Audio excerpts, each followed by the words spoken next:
women talking about, oh, I want my Boaz, and you're like, but you ain't a Ruth. Yes. And And that's I think, so poignant. You're like, and I started thinking, I was like, well, am I a Ruth? And I was just, am I a Ruth? I don't know, because she went and decided to be a blessing to Naomi despite her grief. I'm going to bless you. I'm going to be with you. And she was grieving. I am Cherie. and I'm Keisha. And welcome to Crooked, Tilted, and Transformed, where we explore the topic of emotional trauma, baggage, and how to be transformed by the renewing of our minds through a Christ-centered perspective. If you're feeling lost, stuck, or unsure of how to move forward, if you tried every way but the way, truth, and life, you're in the right place. On this podcast, we'll be sharing stories, practical tips, and biblical insights to help you navigate the difficult waters of emotional healing and find hope in the midst of your struggles. We believe that with God's help, we can all be transformed and find healing and restoration in our lives. So join us on this journey as we seek to grow closer to Christ and experience the freedom and transformation that only He can bring. In today's episode, we delve into the powerful story of Ruth and Naomi. We'll explore the theme of traumatic transitions and the journey of starting over after loss. We'll also delve into the themes of redemption and forgiveness and how clinging to God can provide strength and hope during difficult times. Join us as we gain insight and inspiration from this timeless story of faith and resilience. I don't wanna know more. No, I don't wanna know limits. No limits. No, I don't wanna know more. No, I don't wanna know limits. No limits. Ruth 1. Now it came about in the days when the judges governed, that there was a famine in the land, and a certain man of Bethlehem in Judah went to sojourn in the land of Moab with his wife and his 2 sons. The name of the man was Elimelech, and the name of his wife Naomi, and the name of his 2 sons were Mahlon and Chilion, Ephrathites of Bethlehem in Judah. Now they entered the land of Moab and remained there. Then Elimelech, Naomi's husband, died, and she was left with her 2 sons. They took for themselves Moabite women as wives. The name of the one was Orpah, and the name of the other Ruth, and they lived there about 10 years. Then both Mahlon and Chilion also died, and the woman was bereaved of her 2 children and her husband. Then she arose with her daughter-in-laws, that she might return from the land of Moab, for she had heard in the land of Moab that the Lord had visited his people in giving them food. So she departed from the place where she was, and her 2 daughter-in-laws with her, and they went on the way to return to the land of Judah. And Naomi said to her daughter-in-laws, Go, return each of you to her mother's home, to her mother's house. May the Lord deal kindly with you, as you have dealt with the dead and with me. May the Lord grant that you may find rest, each in the house of her husband. Then she kissed them, and they lifted up their voices and wept. And they said to her, No, but we will surely return with you to your people. But Naomi said, Return, my daughters. Why should you go with me? Have I yet sons in my womb, that they may be your husbands? Return, my daughters. Go, for I am too old to have a husband. If I said I have hope, if I should even have a husband tonight and also bear sons, would you therefore wait until they were grown? Would you therefore refrain from marrying? No, my daughters, for it is harder for me than for you, for the hand of the Lord has gone forth against me. And they lifted up their voices and wept again. And Orpah kissed her mother-in-law, but Ruth clung to her. Then she said, Behold, your sister-in-law has gone back to her people and her gods. Return from your sister-in-law. But Ruth said, Do not urge me to leave you or turn back from following you. For where you go, I will go, and where you lodge, I will lodge. Your people shall be my people, and your God my God. Where you die, I will die, and where I am, and there I will be buried. Thus may the Lord do to me, and worse, if anything but death departs you and me. When she saw that she was determined to go with her, she said no more to her. So they both went until they came to Bethlehem. And when they had come to Bethlehem, all the cities were stirred because of them. And the women said, "It is Naomi." She said to them, "Do not call me Naomi, call me Mara, for the Almighty has dealt very bitterly with me. I went out full, but the Lord has brought me back empty. Why do you call me Naomi, since the Lord has witnessed against me, and the Almighty has afflicted me?" So Naomi returned with her Ruth the Moabitess, her daughter-in-law, who returned from the land of Moab, and they came to Bethlehem at the beginning of barley harvest. So I want to talk about the traumatizing transitions that happen within the account of Ruth. I don't know if it's been your experience, but it's been mine that whenever we study the book of Ruth, that people like to jump in and really kind of gloss over these transitions that are happening to get to what they feel is the meat of the story, and that is Ruth and Boaz marrying, right? And you know, they use it as an account to teach young women how to find their Boaz and all this kind of stuff. But I want to talk about these important transitions that happen within this account. So first of all, Elimelech and Naomi, they get up, they leave Bethlehem so that they can go to, they can go somewhere where there's food. Why Elimelech chooses Moab, I don't know, especially since it's Moab and the Moabites.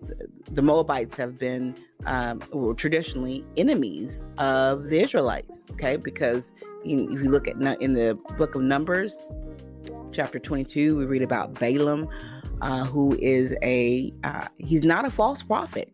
Okay, he's not false, but he's wicked.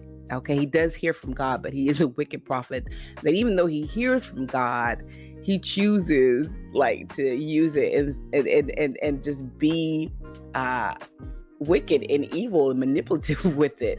So that's a whole nother thing to talk about. Balaam wants his reward from the Moab king Balak. He wants this reward that Balak has offered to, if he can help them stop these Israelites. Balaam can only tell Balak what God says, but in the end, he ends up, telling King Balak and sharing with the Moabites how they can lead the Israelites away from God, and that's through prostitution and idolatry. All right, so fast forward.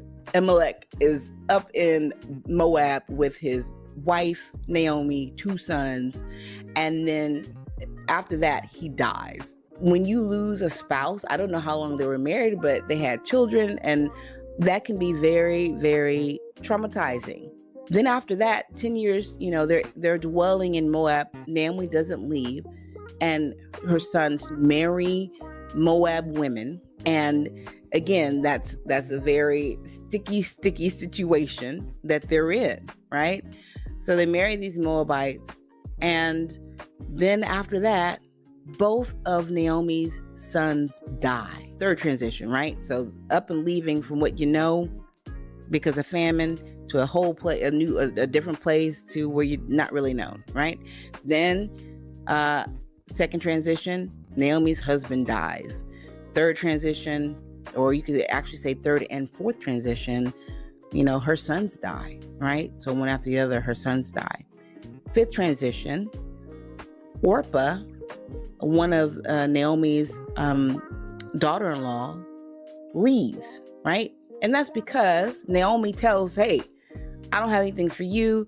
Even if I had children, would you wait for them to grow up so you could marry them? I don't think so. I'm too old to help you with anything. So you should go back to your household.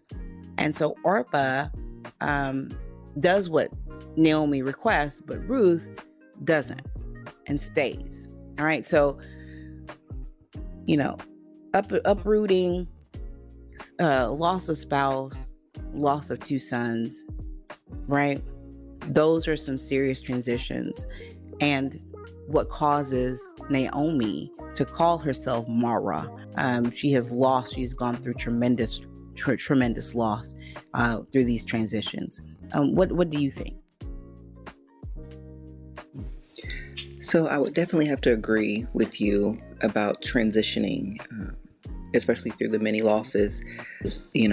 When Orpah did decide to leave, that was another transition for her because And we can only speculate because it's not spoken of, but it says that they wept when she had to depart. So again, that was another loss that she felt before even leaving Moab. Although yes, she left with Ruth, she still left short what was considered a family member. So I think, and I do agree that, people take the name that she called herself, Mara, lightly, because she was definitely going through some pain and grieving because she had lost so much. She lost her husband, both of her sons and daughter-in-law, and then she comes back not knowing what there is to come back to. That itself is a big transition. I'm just going from a place that you've been in, because it said, after her husband died, she stayed. They were there for 10 more years. So that's a long time to be in one place, and then just to uproot yourself and leave. That has to be hard. It's hard. Just any change is hard, but a change after that long, because you become familiar and accustomed to that way. And then you're having to go back to a life you once left and relearn everything, because, times change. I think it was just a big transition for her. I think that it must have been hard. I can only imagine the grief that she was feeling during all of that. That must have been a very tough transition for her. Right. So now, after these transitions, Ruth and Naomi are living a life of loss, or living life after loss, a great loss. Naomi has lost a husband, a spouse, and 2 sons, and Ruth, her husband. And, not only that, there are 2 women, and without men. So in this culture, it's a very dangerous and precarious position to be in for Ruth and Naomi. When we look at verse 19 from chapter 1 in Ruth, it says, "So they both went until they came to Bethlehem. And when they had come to Bethlehem, all the city was stirred because of them. And the women said, 'Is this Naomi?' She said to them, 'Do not call me Naomi, call me Mara, for the Almighty has dealt very bitterly with me. I went out full, but the Lord has brought me back empty. Why do you call me Naomi, since the Lord has witnessed against me and the Almighty has afflicted me?'" I think it's a very poignant point here that she says, "Do not call me Naomi, call me Mara, for the Almighty has dealt very bitterly with me." And during, if you can think of times that you've lost something, a great loss, and, that is something, God, why me, right? That's usually what happens. Why is this happening? Why are you allowing this to happen? And so for her to feel like she's being dealt bitterly with, I think is very, it is something that we should have compassion about. If you have ever lost someone or went through something of great grief or tragedy, then you would understand. Some people who approach this, without compassion, I wonder what things have gone on in their lives to where they, I guess they've been blessed to have not had great tragedy in their life. But when we think about bitterness, so when you think about bitterness, first of all, what do you think of when you think of bitterness? So when I think about bitterness, the first thing that comes to mind is pain. I feel like pain is what usually brings on the bitterness. You're hurting so badly that it just makes you bitter. I can only imagine Naomi's bitterness after losing so much. It's like she lost her whole life. For me, it would make me bitter. Just losing everything that I had to cling to. Not everything. She still had God. But in the passage it says she felt like the Almighty had dealt bitterly with her. I don't know. I just can't even imagine being in that space. But I admire her for her strength in that time. Just having nothing to go back to. I admire the fact that that Ruth came alongside her, knowing, again, you spoke on how back then in those times it was unheard of to be unmarried, because you're kind of having to fend for yourself. So I can only imagine that touches something. I don't know. That's a hard place. That's a hard place. And I'm sitting here looking at the scripture, and it says the Almighty has afflicted me. That makes me wonder why she attributed to her loss to God dealing bitterly with her.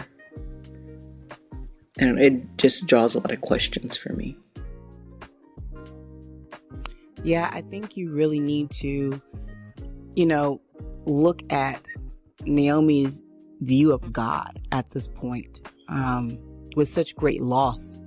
And we tend to do that, right? We tend to say, hey, why me, God? Why are you doing this to me? So she feels that God is dealing bitterly with her. And that's why she says that. And I think it's also very interesting and also very reassuring to, despite the way that Naomi viewed God, he still viewed her as worthy of being saved, of being redeemed. One of the most, famous phrases in the Bible, for me, the one that's most memorable for me, is when Ruth tells Naomi, where you go, I will go, right? We can find that in chapter 1, verse 14. Then she said, and she is Naomi, behold, your sister-in-law, she's talking about Orpah, has gone back to her people and her gods, return after your sister-in-law. But Ruth said, do not urge me to leave you or turn back from following you. For where you go, I will go, and where you lodge, I will lodge. Your people shall be my people, and your God my God. Where you die, I will die, and there I will be buried. Thus may the Lord do to me and worse, if anything but death parts you and me. And when she saw that she was determined to go with her, she said no more to her. And just reading that, I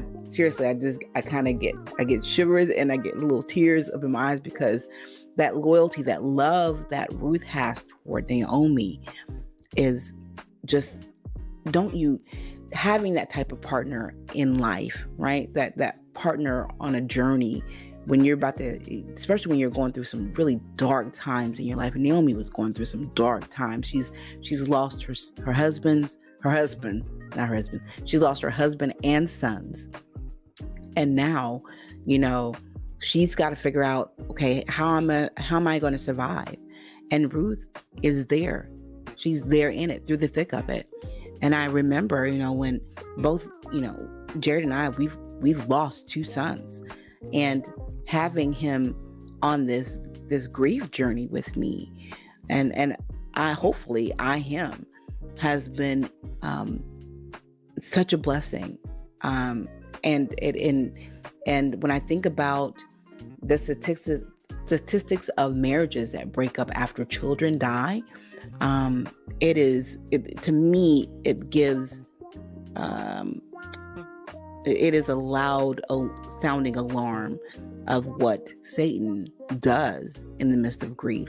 As you can see, Naomi was pushing Ruth away. Like, I have nothing here for you. She did a whole spiel to Orpah and Ruth about how I have nothing to give you. You're better off going somewhere else. Even if I'm too old to get married, and if I could have children or sons, would you wait for them to grow up to marry them? No, I have nothing for you. Go away, right? And so I wonder, when we are dealing with, really dark times, how often we push people away. And I really, love that Ruth, it says Orpah kissed Naomi, but Ruth clung to her. So we have people, have you ever lost something? You've been dealing with something, and people will come and, give you those hugs, and they'll come and give you those nice gestures. But there'll be those people, those friends that cling to you. Oh, that right there. That is a blessing. People who cling to you on that journey. What are your thoughts? So just a personal experience about a partner on the journey. My Ruth, when I was deep in sin and was withdrawn from by the congregation, I think that was like a bitter point in time in life for me, because I don't open up easily, and I had kind of started establishing relationships within the congregation, and so when I was withdrawn from, those relationships kind of dissolved as well, and it left me feeling very, very bitter. But I had a friend who was the one that actually helped me to grow my faith. I can't say she stood beside me, because she reminded me often that I was wrong and that I was living in sin. But just the fact that she continued to do life with me was the greatest, I found to be the greatest asset in me returning to the church. Having her in my life. So I can only imagine with Naomi and Ruth how appreciative Naomi must have been to have someone like Ruth, who, because they came from two completely different backgrounds.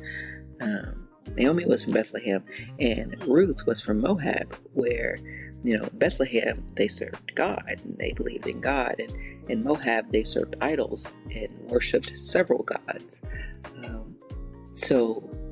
But Ruth was determined to go with Naomi, to do life with her and leave behind everything that she knew that she was accustomed to. And that had to be yes, we always think of Naomi and her loss, but at the same time, Ruth lost so much too. I would consider it a good loss. She did lose the only life that she'd ever known, but how great of love did she have for Naomi to give up all that, to give up the only life she's ever known, to go to a foreign land where she would be a foreigner and have to learn their ways and their customs. I think that speaks just wonders of Ruth and her character and who she was as a person. Everybody wants the Boaz, but nobody wants to be Ruth. They want that man, but yet like it's self-seeking, like that pride falls in there. Yeah. Because Ruth, according to what the scripture said, didn't seem to be prideful at all. She wasn't concerned about self. No. Like you said, that's a strong statement to make. Like, where you go, I go. Yeah. Where you die, I die. Yeah. Like, I'm here for you. Yes. Like, talk about ride or die. That's ride or die for real. Like, where you go, I go. Where you die, I die. Yeah. That's serious. And especially from someone from a different culture. Yes, that's who Naomi is, who she came to know because that was her mother-in-law. But their cultures were countercultural. And she left all of that. So that's another thing, right? Ruth left her old way of life and clung to God, and clinging to Naomi. Your God will be my God. She completely flipped the way that she lived. A lot of Christians don't even do that. Oh, I'm gonna serve God, but I'm gonna hold on to these little things here. I feel like I need this, or you just really don't have trust in God. You don't have that trust. Went with Naomi and just trusted what was gonna be. What was gonna be was gonna be. So many women talking about, I want my Boaz, and you're like, but you ain't a Ruth. Yes. And I started thinking, I was like, well, am I a Ruth? And am I a Ruth? I don't know, because like she went and decided to be a blessing to Naomi despite her grief. I'm going to bless you. I'm going to be with you. And she was grieving.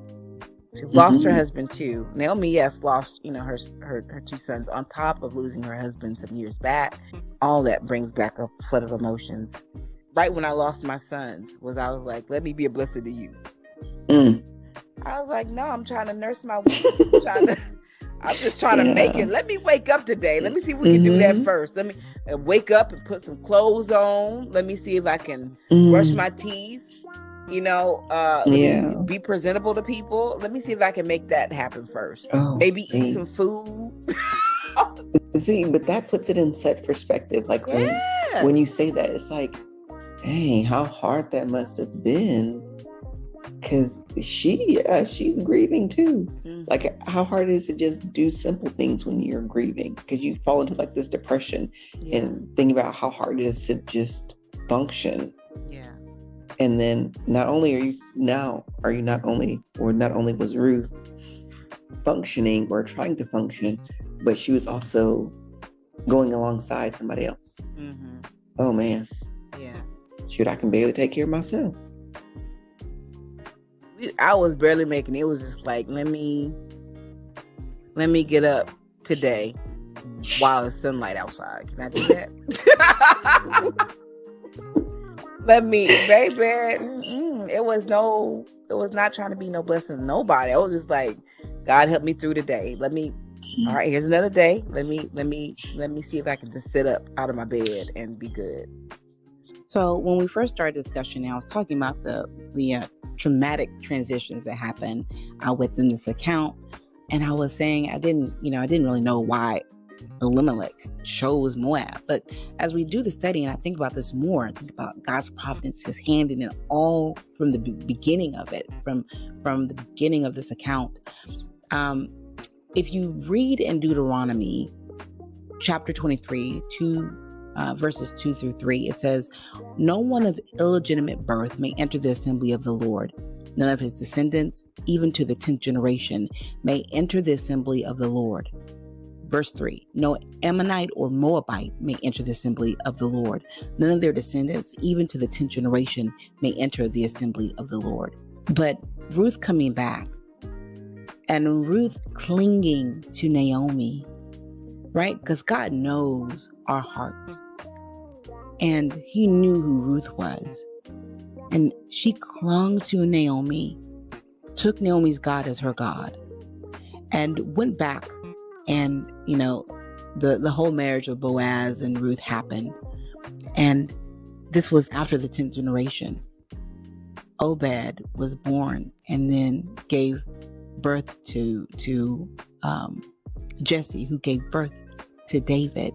And Jesus is the line of David. I think that's just mind-blowing that God's hand in redeeming,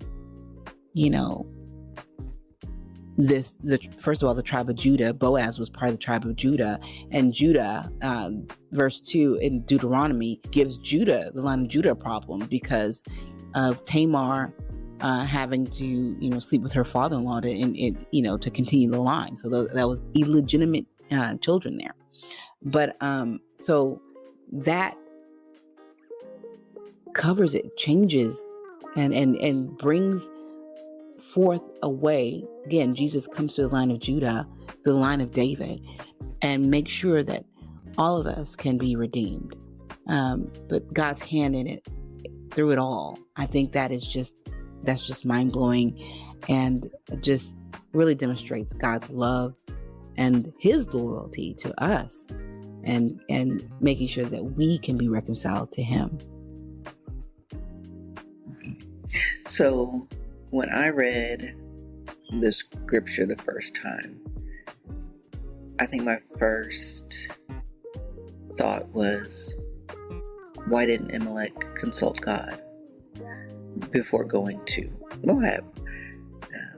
Why leave Judah and go to Moab? Like, Judah was a place where the presence of God was. So why? The presence of God is everywhere. But I just didn't. I think one of the things that really baffled me was why Moab? Like, of all the places, why that place? And why without consulting God first? But then it was amazing to me to see how it all worked in God's favor. And isn't that kind of how life is? Like, we do these things without consulting God, and yet his favor and his providence is still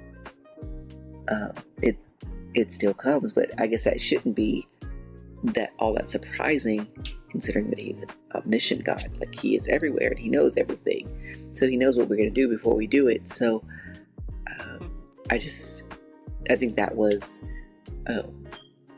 one of the things that left me in awe, was just seeing the grace of God, or the goodness of God through all of that, even in going into, well, I say the goodness of all that, but I'm sure to someone like Naomi, it didn't feel good, or because she stated herself that, the Lord had dealt bitterly with her.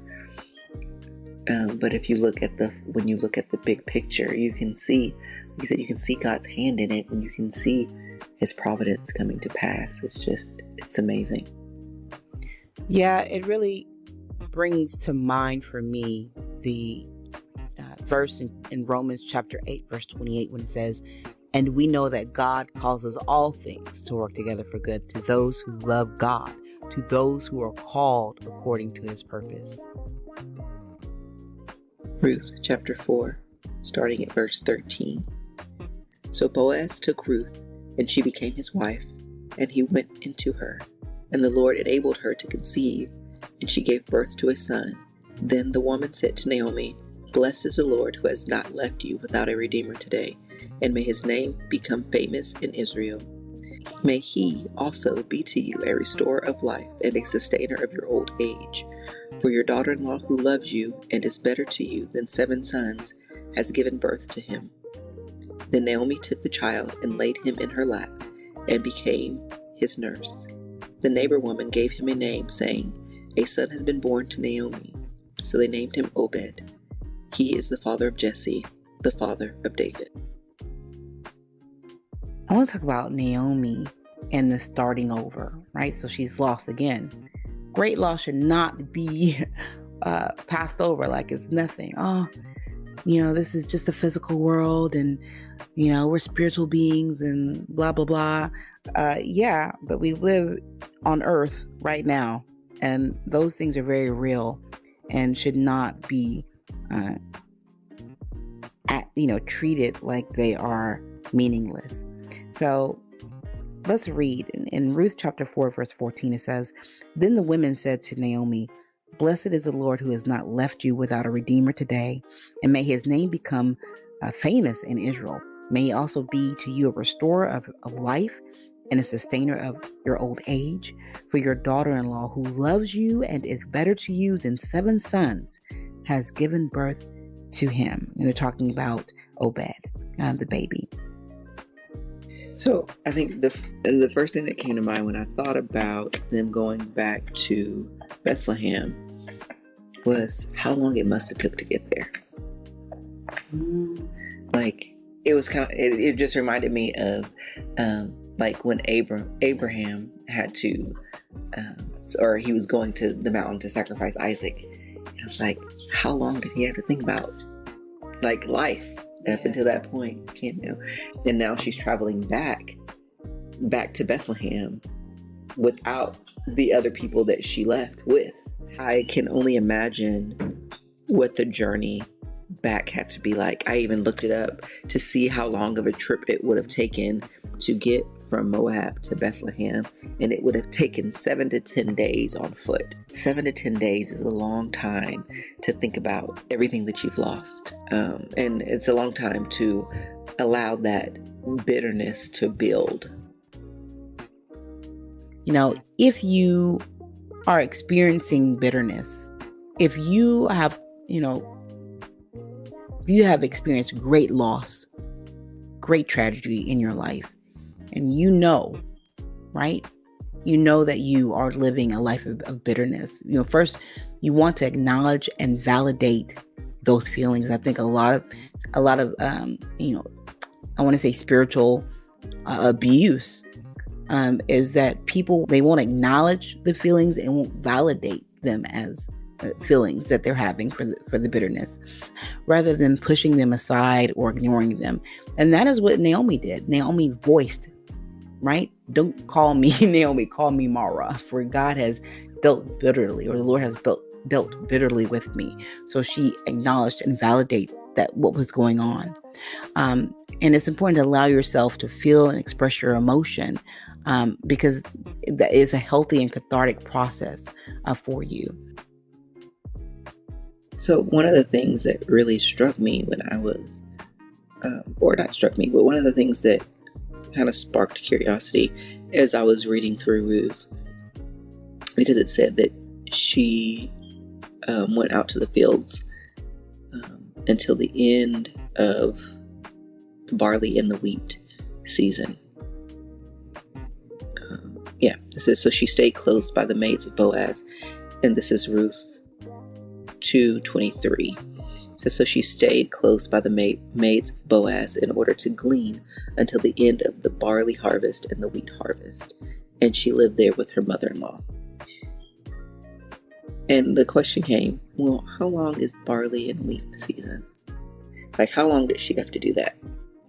So I had to look it up. And barley and wheat harvest takes place over 2 to 3 months.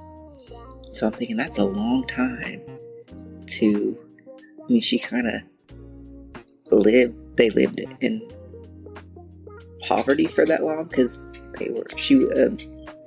Naomi was a widow, although she lived on the land of Amalek, but their daily provisions to get by, because it even spoke of that Naomi would bring Ruth would bring Naomi her leftovers from when she would eat with Boaz's maids. That is a long time. To me, that's a long time. That may seem like nothing to most people, but I would just think that would be a long time to kind of sit and wait and see what happens. And then just the thoughts that they must have been having as the season was coming to a close, like what was going to happen next, how are they going to provide going forward. I think going through any transition, I think those are things we think about even unintentionally. We've made it through, and I think often we forget God's provision through that time. Like, that was 2 to 3 months that God provided for them. But going through a transition, we think about the transition, but we forget about the provision that has already been made. Oh my goodness, that is a word right there. We remember the transition, but forget about the provisions. Oh my goodness, yes. Practice gratitude. So one of the things, that really struck me when Naomi said that she was called me Mara, and that she had came back empty. Yes, that is valid. But she also had a wonderful woman that came along with her. And that would be something to kind of focus on, to redirect. Hey, I lost this, but I've gained this, right? So Ruth has already come along to come and be loyal to Naomi, to help Naomi. She said, I'm going to live where you live. I'm going to die where you die. She was not going anywhere. So if, practicing gratitude to regularly remind yourself of the things that you're grateful for, and also reevaluate your view of God. So Naomi, said that the Lord has dealt bitterly with her. I think that your view of God really can change how you make it through, how you start over after these traumatic experiences. So I agree. When starting over, it can be hard, especially after loss. It's really hard to start over after loss.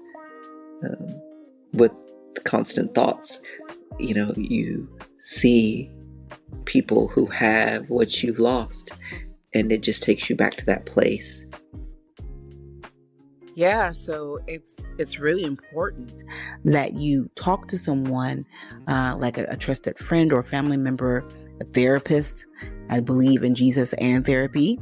That can be a way to be helpful way to process your emotions and gain perspective of what you've gone through. So they can provide a listening ear and help you find healthy ways to cope with your feelings. And of course, practicing self-care cannot be said enough.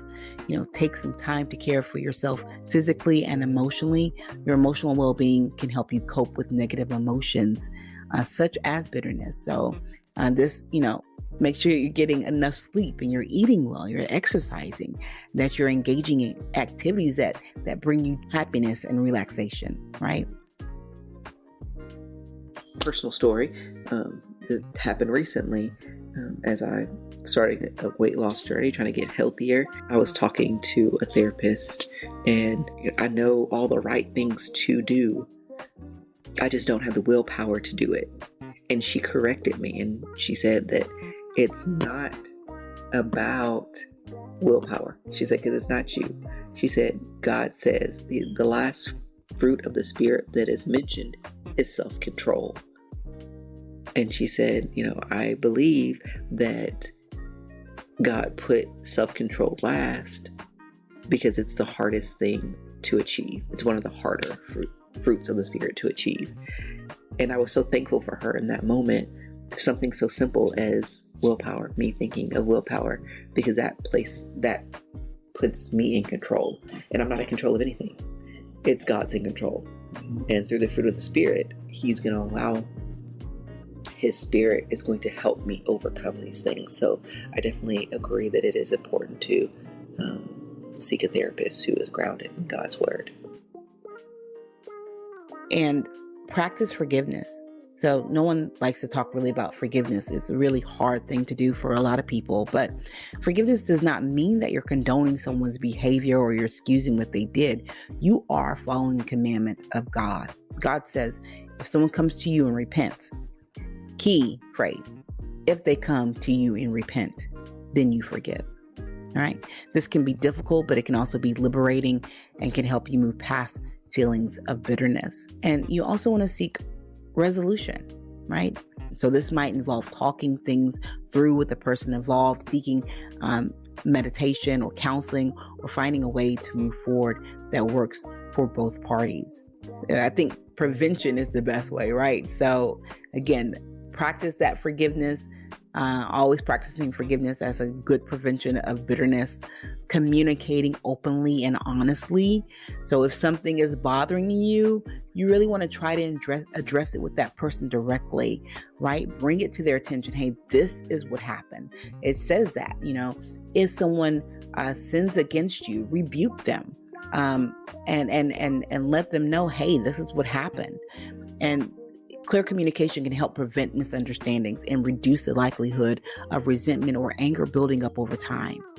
And we see this pattern of forgiveness in the story being played out in their account of Ruth. We see, there was a sin committed. There was a sin done in regards to the Moabites and the tribe of Judah, found in Deuteronomy chapter 23, verses 2 and 3. This sin that is needing to be resolved. And then you see that there's willingness to forgive. There's a willingness to move forward. Then there is actual repentance so that forgiveness can be done. And the turning of you see Ruth turning to God, right?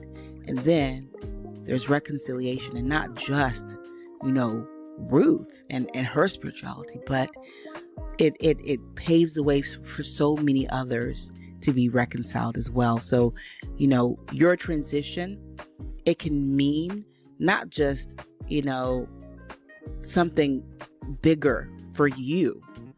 And that's why it's so important to combat the bitterness, but not, something much bigger for all of us, for so many other people involved.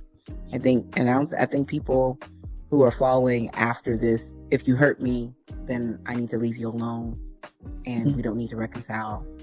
That if you're a Christian, you're doing that, then you are definitely not being salty. Like you have no that flavor, that difference that you have in the world, that's a big, huge difference, because people are definitely falling after self. You hurt me, you don't get to be a part of my life, period. And so there's no difference in that. Agreed. Thank you for joining us during the episode of Crooked, Tilted, and Transformed, when you've tried every way but the way, the truth, and the life.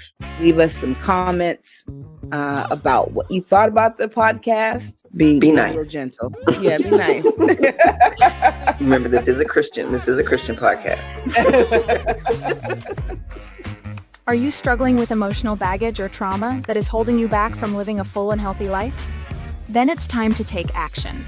Visit our website to learn more about how our Christ-centered teachings and trainings, along with additional support from a multi-certified Christian life coach and a like-minded community, can help you find freedom and healing.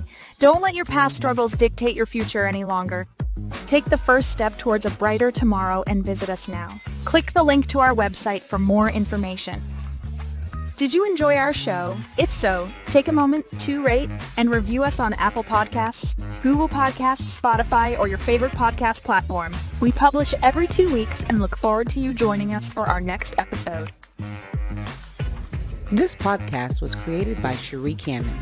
It was produced and recorded by Cherie Kamen, researched by Lakeisha Awefeso and Cherie Kamen, and edited by Cherie Kamen. Crooked, Tilted, and Transformed is a product of Creative Call Marketing.